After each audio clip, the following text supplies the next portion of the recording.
What's going on, everyone? Welcome back to the show. So I have a few different topics to talk about today. We're going to talk about Social Security. We're going to talk about SSI and misinformation. We're also going to talk about what happened in Capitol Hill yesterday. I think this is something, it's good, but then it's bad at the same time, and I'll explain to you why I think it's good and bad. And then we're going to take a look at the petition. I'll give you guys an update when it comes to the petition, and this is really good news. I mean, we are seeing a lot of people signing this petition to increase Social Security benefits. So those are the topics that we're going to talk about in this video. But first off, if you guys can do me a favor, please like the video, subscribe to the channel, hit that little bell notification, and then click all. By clicking all, you get notified anytime we post a video. We do daily videos here, so by clicking the bell notification, clicking all, you should be getting updated every day. And once again, thank you for your support. I really appreciate it. And one more way to support us is by joining our memberships, where you'll get customized emojis as well as custom badges. Okay, so I want to talk about, and first off, before we even get started with the story, you see this right here, this little barcode? Click on that barcode. It will take you to the change.org petition, and you can sign the petition for an increase for Social Security benefits. Now, I will show you at the end of this video, I'm going to show you the update when it comes to the signatures, and we are close. I won't even tell you where we're close to, but when we get to that point, and you guys will see, hopefully we'll be there by the time that I get to that point. But if not, when I air this video, we'll be there. Okay, so let me, and I'll explain all of that in a minute. Okay, so the first story I want to talk about is Marjorie Taylor Greene and her motion to vacate. So this actually flopped yesterday, and I thought it was interesting, and this is good news in the sense that it flopped, okay? Because we don't need any more chaos in Congress. We don't need any more chaos in the House. We don't want to be in a situation where now we're trying to find another speaker and all that stuff. So I'm glad that it did not pass. And you had both Democrats and Republicans come on board and vote against Marjorie Taylor Greene. And I think Marjorie Taylor Greene had like 10 supporters that were behind her, that backed her on this motion to vacate. And then the vast majority of Republicans voted against this, and the vast majority of Democrats also voted against this. So that's the good news. We don't want to see the circus, and we're not going to see the circus. Okay, but now we need to talk about the bad news. The bad news is, where do we go from here? So we have a speaker that can't wrangle his party, okay? So you have a speaker that can't control his party as far as moving legislation forward. So because you have the majority of Republicans in the House, the speaker is a Republican. But the speaker doesn't have all of Republicans voting for legislation. So that pretty much makes him powerless. And so I don't know what they're going to do as far as moving legislation, and that was my main concern when we started looking at this situation. Will Speaker Johnson now caucus with the Democrats and try to get some legislation passed, like a Social Security reform or anything like that? We don't know, because everything is up in the air. Right now, I'm anticipating that we're probably not going to see any major legislation move forward, which, to be honest, we didn't see any major legislation move forward last year. So this is going to be kind of the same. The only legislation that we actually saw that was, I guess you can call major, is we avoided a government shutdown and things like that. But those are things that have to happen. Even though you have lawmakers saying, oh, we're not going to do this, we're not going to do that, those things were going to happen regardless. And they just need to find a way to say yes. But moving forward with new legislation, I don't know. I don't know what we're going to see. Now, this is an election year, so we might see some negotiations happen when it comes to Speaker Johnson and the Democrats, but they're going to need Democrats to vote for legislation in order for legislation to pass, because you have this Freedom Caucus, the far right, that is not going, they're not on board. They're not on board with Speaker Johnson anymore. And so what that means is they're probably not going to go along with legislation that he wants to move forward in the future. Okay, so the next story that I want to talk to you guys about, this involves SSI and Social Security. Now, I've stated this before, and I will state it again. SSI and Social Security are coming from different banks. Okay, they're not coming from the same bank. But you have people that believe that SSI is Social Security. So SSI, you're paying into SSI just like you're paying into Social Security. That is not true. But you have people that believe this. And there's some real problems with this, and I'll explain that after I show you this video clip. But let me show you the video clip first. Here we go.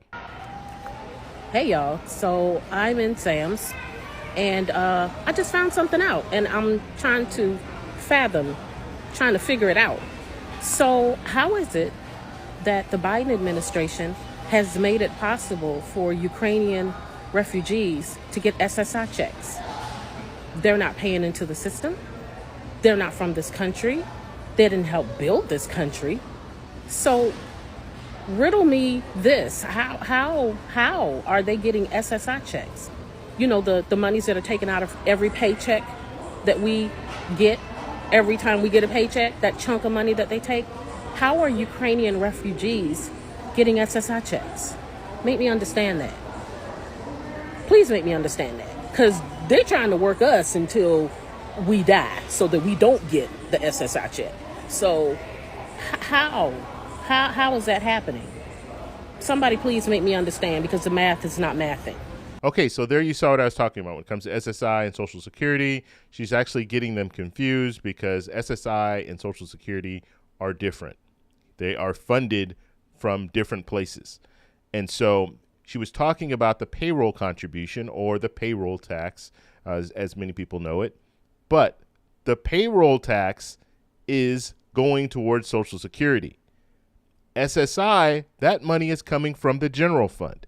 The general fund is money that, when we pay taxes, that money goes to the general fund. So there could be an argument to why are we taking money from the general fund to provide benefits for people who are, they're documented, so they are here legally, but they are not citizens. Should we allow that? Now, I will tell you this is not the Biden administration. This happens in every administration. People who come over here and they have legal documents, they are able to apply for SSI. Okay, that's going on now. It was going on in the Trump administration and even before then. So the fact that she's picking this up now and you're hearing people talk about it now doesn't mean that it wasn't happening before, because it was happening before. But I want to make that distinction between SSI and Social Security. Social Security, no one is getting Social Security benefits that just come over to this country. You have to qualify by working at least 10 years, get the 40 credits that you need in order to receive Social Security benefits.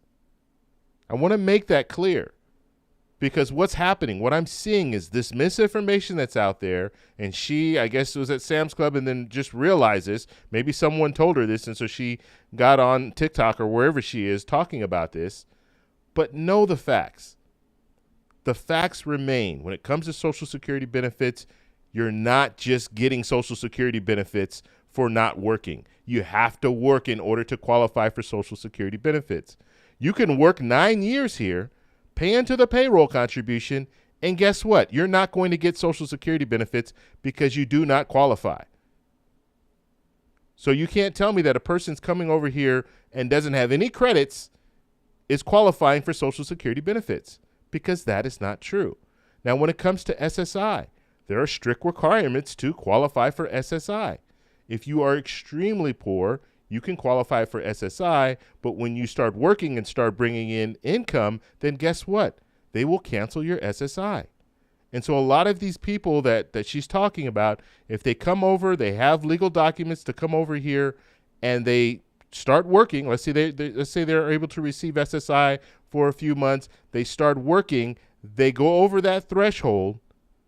They're not going to qualify for SSI anymore. And so it's kind of it's a little boost. So when you come here, you have a little bit of money because you don't have a job and things like that. But then once you start working, then you'll get to that point where you can no longer receive SSI benefits. SSI benefits max out at, it's like $940 something. Okay, so it's not significant money. It's not enough money to live on, but it is a little bit of money. And so I just want to be absolutely clear when we start talking about SSI and Social Security benefits, because what is going on is we have people that are misinformed and they think, you know what, this Social Security program needs to be done away with. I'm not getting benefits, but people are getting benefits that are coming from other countries and are not paying into the system. Why am I paying into the system, but they don't have to pay into the? So we're hearing all of this, and it's all noise. It's all misinformation, and it makes you think less of Social Security. But that's not what it's about. You need to qualify for Social Security benefits by working.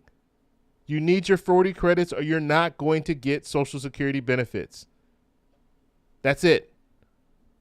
That's it. You can't come over here. And I showed a clip, what was this, a couple of weeks ago, where I showed you a clip of this gentleman talking about, yeah, people are coming over and they're able to get full benefits. And he was saying they get to max out with Social Security benefits. And I think he used the example of a grandma can come over and she can max out on Social Security benefits and never have to work a day in the U.S. That's absolutely false. And it's ridiculous that someone would put that out there and not give you any information other than the fact that, yeah, grandmothers come over. I know. I work on the border. I know that their grandmothers are coming over and they're maxing out their benefits. It's absolutely absurd. So I just want to put that information out. Every time I hear this kind of stuff, it really upsets me because I, as well as millions of Americans, want Social Security benefits when we get to that point where we can start collecting.